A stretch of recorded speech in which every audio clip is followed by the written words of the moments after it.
পাঁচু তুই হবি আমার মন্ত্রী, ভেন্ডি সেনাপতি।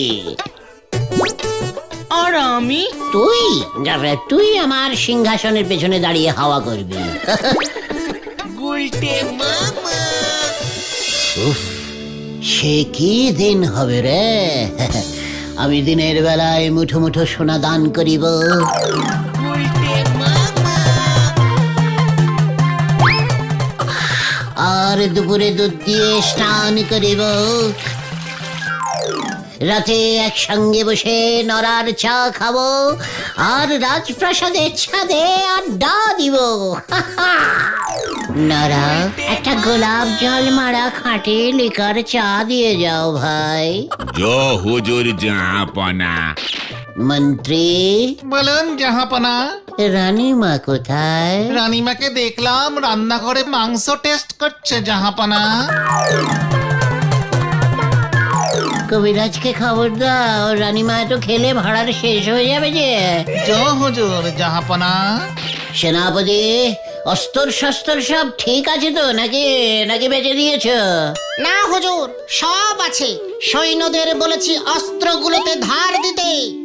এই নিন গোলাপ চা জাহাপনা। বাহ বাহ নরা, বাহ বাহ বাহ বাহ বাহ বাহ বাহ বাহ। ও গুলটে মামা, গুলটে মামা, ও গুলটে মামা, গুলটে মামা। এই কি হলো তোমার? হ্যাঁ, হ্যাঁ, কিছু না, আসলে এতগুলো গুপ্তধন তো এই একটু চিন্তায় পড়ে গেছিলাম আর কি। আগে তো পাও, তারপর না হয় চিন্তা করো। ঘটনা, এই জন্য তোকে আমি পেছনে দাঁড় করিয়ে হাওয়া করাবো, বুঝেছিস? আমরা গুপ্তধন খুঁজতে যাব না এখানেই দাঁড়িয়ে থাকবো? এই না না না, এক্ষুনি চল, এক্ষুনি চল।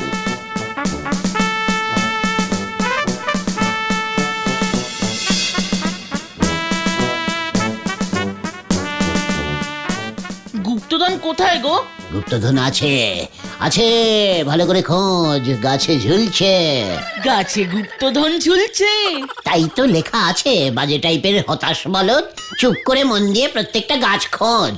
রানী বন্দি কুঠুরিতে, হাজার সেনার পাহারাতে। তার মানে পেয়েছি গুলটে মামা। কোথায়? কোথায় কোথায় কোথায়? ওই দেখো। এ কি, ওটা তো মৌচাক। তুই দেখছি জঘন্য টাইপের পচা ডিমের দুর্গন্ধযুক্ত বলদ হয়ে গেছিস পাঁচু। রানী বন্দি কুঠুরিতে। রানী মানে রানী মৌমাছি।